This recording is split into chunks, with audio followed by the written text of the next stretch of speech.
आज मैं पूरे देश को बधाई देना चाहता हूं इस बहुत ही महत्वपूर्ण सफलता के लिए और सबसे ज़्यादा उन वैज्ञानिकों को और उन लीडर्स को जिन्होंने इस पे कंट्रीब्यूट किया है। आपको ये बताना चाहूँगा कि स्पेस मिशन की शुरुआत स्वतंत्रता से बहुत पहले हो गई थी। कलकत्ता में प्रोफेसर मित्रा थे, सीवी रमन साहब थे और आते आते स्वतंत्रता के बाद फिर विक्रम साराभाई और होमी भाभा, इन लोगों ने एक ऐसी लीडरशिप, साइंटिफिक लीडरशिप की नींव रखी जो आने वाले समय में आज इसरो का जो आज स्वरूप देखने को मिल रहा है उसका एक प्रमुख कारण थे। 1960 में ही सबसे पहले इंडियन नेशनल कमेटी बनी थी, बाद में फिर उसका नाम इसरो किया गया था, जो जयराम जी ने बड़े डिटेल्ड में इसके बारे में बताया है, उस पर मैं नहीं जाऊंगा। लेकिन ये जानना बहुत ज़रूरी है कि इसरो सबसे पहले डिपार्टमेंट ऑफ एटॉमिक एनर्जी के अंडर आती थी और बाद में फिर उसको डिपार्टमेंट ऑफ साइंस में बनाकर अलग किया गया और होमी भाभा को उसको सेक्रेटरी बनाया गया और विक्रम साराभाई जो साइंटिस्ट थे उनको इसका प्रमुख बनाया गया इस इंस्टीट्यूट का। ये सबको जानना चाहिए कि 10 इंस्टीट्यूशन के बिल्ड होने के 10 साल के अंदर ही सबसे पहला सैटेलाइट इसरो ने लॉन्च कर दिया था, जो अपने आप में एक बहुत बड़ी बात है। 20 साल होते होते जो सैटेलाइट लॉन्च व्हीकल होते हैं इंडिया ने वो तैयार कर लिया था और 20वें साल के पहले ही अपने खुद के व्हीकल से अपने सैटेलाइट लॉन्च करने शुरू कर दिए थे। जीएसएलवी, पीएसएलवी ऐसे लॉन्च व्हीकल हैं जिसमें देश के ही नहीं दूसरे देशों के भी जो सैटेलाइट है उसको अंतरिक्ष में स्थापित करने का काम कर रही है, विदेशों के उनके लिए भी। प्रश्न आज ये नहीं है, मूल प्रश्न को समझना पड़ेगा। मूल प्रश्न क्या है कि भारत ने स्पेस साइंस में इतना अच्छा कैसे कर लिया। आज कई सारे दूसरे संस्थाएं हैं, दूसरी संस्थाएं हैं, उन दूसरी संस्थाओं को क्या हुआ, वो कहां पीछे रह गए। इसरो ने ऐसा क्या, भारत ने ऐसा क्या किया स्पेस के क्षेत्र में जो इतना आगे कर लिया। सबसे महत्वपूर्ण चीज होती है एक व्यक्ति, मैं भी साइंटिस्ट हूं, मैंने राजनीति में आने से पहले साइंस किया है, मैं अच्छी तरह से समझता हूं इस बात को। किसी एक साइंटिस्ट से ज्यादा महत्वपूर्ण होता है संस्था और उससे भी महत्वपूर्ण होता है उस संस्था को बनाने वाले लीडरशिप की। आज संभव है कि हम सबके राजनीतिक मूल्य और राजनीतिक रूप से एक दूसरे से मतभेद हो सकते हैं, लेकिन आज अगर पंडित जवाहरलाल नेहरू को याद नहीं किया गया तो वो बेमानी होगी। आपको मैं याद दिला दूं, आजादी के बाद हमारे देश की परिस्थिति ऐसी थी कि कई जगहों पर खाने के लिए पर्याप्त अन्न भी नहीं थे। जब देश में पर्याप्त अन्न भी नहीं था उस समय कोई व्यक्ति कैसे यह सोच सकता है कि पैसा स्पेस साइंस में लगाना है। राजनीतिक रूप से उनको बहुत विरोध हुआ होगा निश्चित रूप से, लेकिन उन सारे विरोधों को अलग रखते हुए उन्होंने अपनी राजनीतिक दूरदृष्टता और स्पष्टता दिखाई।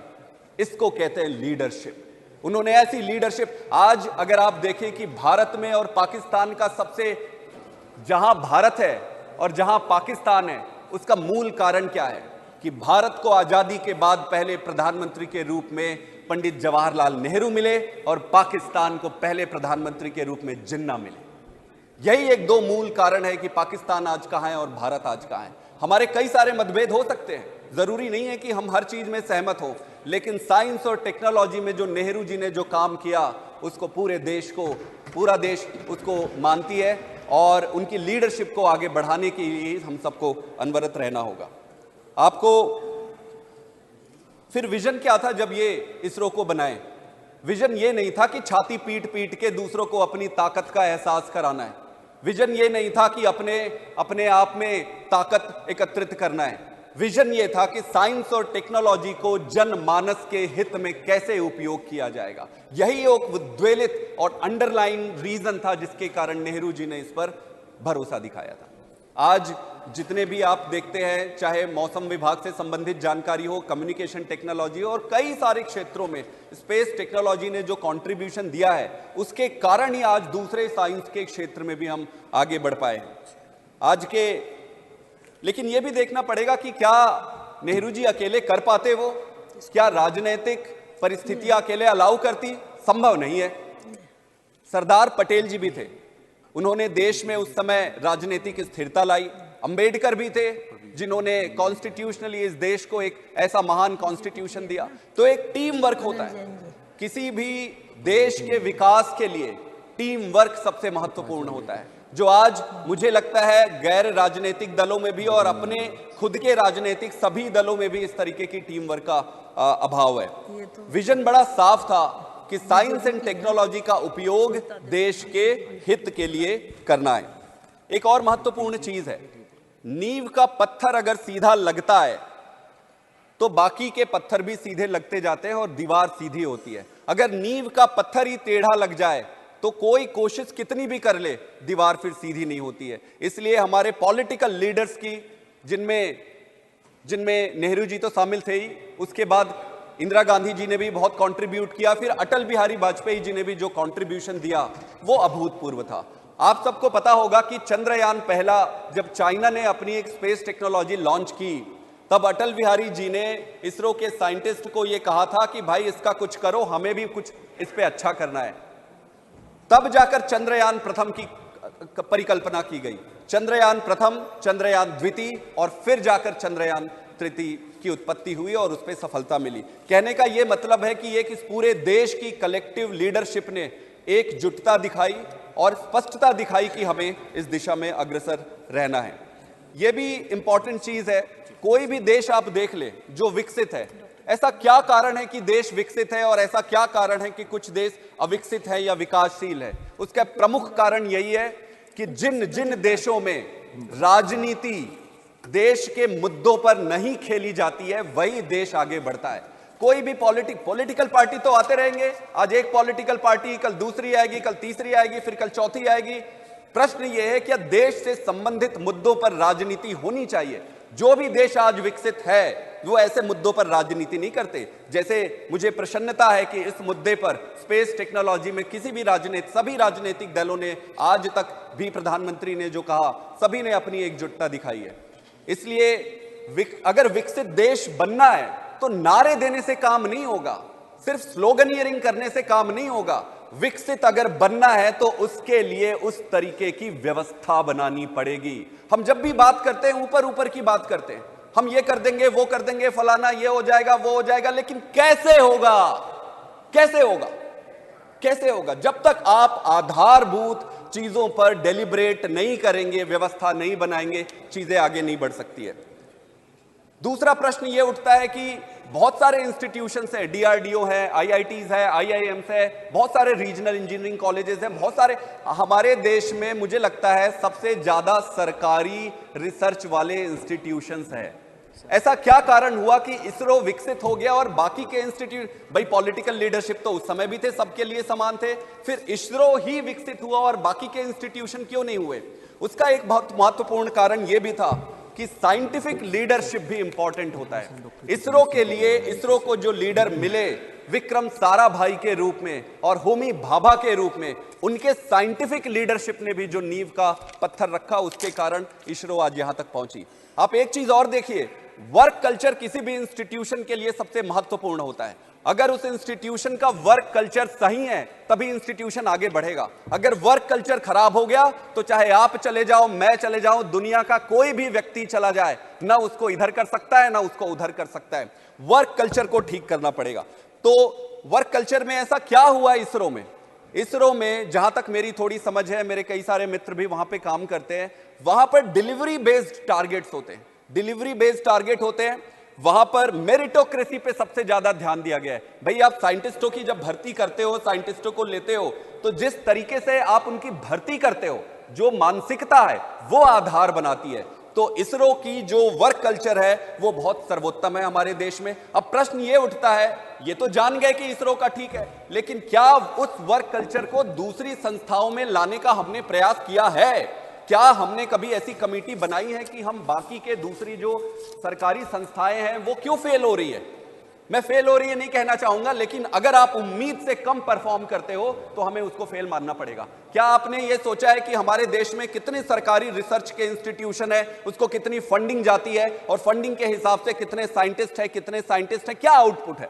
बहुत सारे ऐसे इंस्टीट्यूशन है जहां पे आउटपुट बिल्कुल जीरो है, फिर भी वो चले जा रहा है। सरकारी, हमारे गांव में ये कहा जाता है कि सरकारी नौकरी बहुत अच्छी होती है। आप पूछोगे कि भाई सरकारी नौकरी में क्या है, तो वो कहते जी वहां काम करना नहीं पड़ता है। मैं गलत कह रहा हूं, हो सकता है मैं कई लोगों से, आप मेरे से असहमत हो, लेकिन सरकारी संस्थाओं की यह परिस्थिति हो गई है कि उसको अब ऐसा जगह माना जाता है कि वहां पे काम करना नहीं पड़ेगा। अगर सारे इंस्टीट्यूशन के वर्क कल्चर को ठीक नहीं किया गया समय रहते, तो यह मानना कि भारत विकसित होगा वो एक दिवा स्वप्न होगी। और सिर्फ भाषण से, सिर्फ किसी के भी, मेरे से भी, मैं राजनीतिक दलगत में उतरकर इस इतने महत्वपूर्ण मुद्दे को विशिएट नहीं करना चाहता हूं। आप वर्क कल्चर को ठीक करना पड़ेगा और इसके लिए सबको मिलकर काम करना पड़ेगा। मैं आईआईटी में, कैम्ब्रिज, ऑक्सफोर्ड, एमआईटी में पढ़ने के बाद मैं आईआईटी में प्रोफेसर था, मैं भी साइंटिस्ट था। साइंटिफिक जो फंडिंग है वो धीरे धीरे कम होती जा रही है। मैं मान सकता हूं कई सारी परिस्थितियां होंगी अलग अलग, वही तो लीडरशिप का परिचायक होता है। जब आपको कष्ट होता है, जब आपके पास कम पैसे होते हैं, तो कम पैसों में आप किसको कितना फंड करते हो और आपकी प्रायोरिटी क्या है, वही दर्शाता है कि लीडरशिप क्या है। जब आपके पास पूरे पैसे हैं, पर्याप्त पैसे हैं, तो सबको बराबर बांटना ये कोई बड़ी बात नहीं है।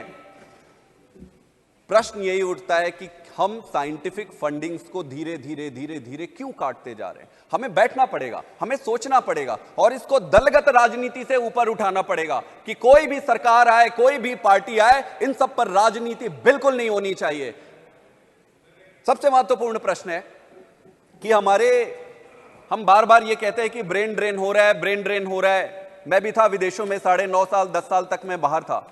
मेरे मस्तिष्क में ये क्लियर था कि मुझे भारत में आना है और जो मर्जी हो जाए मैं अपने देश के लिए काम करूंगा। लेकिन मेरे से भी अच्छे अच्छे साइंटिस्ट हैं जो मेरे से भी ज्यादा अच्छा कर सकते हैं, वो विदेशों में रुके। उनमें से कई वापस आए, कई वापस आके चले गए। चेयरमैन सर वापस आके चले गए। मैं आपको एक उदाहरण देता हूं। जब आप विदेश से अच्छी पढ़ाई करके साइंटिस्ट बन के यहां आते हो, साइंटिस्ट बनने के बाद आप क्या चाहोगे? भाई उसे लेबोरेटरी चाहिए। बिना लेबोरेटरी के साइंटिस्ट वैसे ही होता है जैसे बिना पानी के मछली और बिना भाषण का नेता। साइंटिस्ट को आप 2-2, 3-3 साल बिना लेबोरेटरी के अगर आप छोड़ दिए, तो साइंटिस्ट 2 साल में उसके काम करने की चेष्टा, उसकी सारा साइंस सब धरा का धरा रह जाता है। फिर 2 साल के बाद वो एक सरकारी नौकर बन जाता है। 2 साल बाद सिर्फ उसकी ये टेंशन रहती है कि मेरे को नौकरी कैसे बचानी है, प्रमोशन कैसे मेरा हो जाए, जैसे तैसे जुगाड़ तुगाड़ करके काम कर लो, काम करके भाई प्रमोशन हो जाए, तनख्वाह तो फिक्स है। मैं किसी के विरुद्ध नहीं कह रहा हूं, मैं वर्क कल्चर की बात कर रहा हूं। तो एक तो कोई वैज्ञानिकों के लिए आपको बेसिक मूलभूत जो सुविधा है वो करानी पड़ेगी। अगर आप ये नहीं करा पाते, अगर हम ये नहीं करा पाते हैं, तो ये सोचना कि देश विकसित होगा, ये दिवा स्वप्न होगा। हम वहीं के वहीं बैठे रहेंगे और ताली बजाते रहेंगे। एक और चीज है मेरिटोक्रेसी। मुझे यह लगता है कि साइंस, विज्ञान, साइंटिस्ट का रिक्रूटमेंट, इनको अपने देश में लाना, यहां पे उनको अच्छे तरीके से प्लेस करना, ये सबकी जिम्मेदारी होती है। अगर हम अच्छे साइंटिस्ट लाकर उनको रिटेन नहीं कर पाए, अच्छे वर्क कल्चर नहीं दे पाए, तो मुझे लगता है सारी सेलिब्रेशंस बेमानी होगी। हमने एक इसरो तो बना लिया, लेकिन सवाल एक इसरो होने से पर्याप्त नहीं है। हमें अपने देश को अगर विकसित बनाना है, तो सारे सरकारी इंस्टीट्यूशन और प्राइवेट इंस्टीट्यूशंस में वर्क कल्चर को ठीक करना पड़ेगा। और ये ऑटोमेटिक नहीं होगा, इसके लिए पॉलिटिकल, हर चीज में हमें लगता है कि यार इस पे पॉलिटिक्स मत लाओ, इस पे पॉलिटिक्स मत लाओ, लेकिन अगर पॉलिटिक्स नहीं लाओगे तो कुछ सुधरने वाला नहीं है। इसलिए पॉलिटिक्स लेकर आओ, लेकिन अच्छी पॉलिटिक्स लेकर आओ। अच्छी पॉलिटिक्स लेकर आना है, हम सबको लेकर आना है, अच्छे इंस्टीट्यूशन बनाना है। एक बार फिर मैं बधाई देता हूं इसरो के साइंटिस्ट को और देश के उन सभी साइंटिस्ट को जो कम सुविधा के बावजूद इतना प्रयास कर रहे हैं। और मैं उम्मीद करता हूं कि ऐसे चीजों पर दलगत राजनीति से ऊपर उठकर देश हित में ऐसे काम करें जो भारत को, भारत माता को विकसित और सर्वोच्च बनाए। बहुत बहुत धन्यवाद।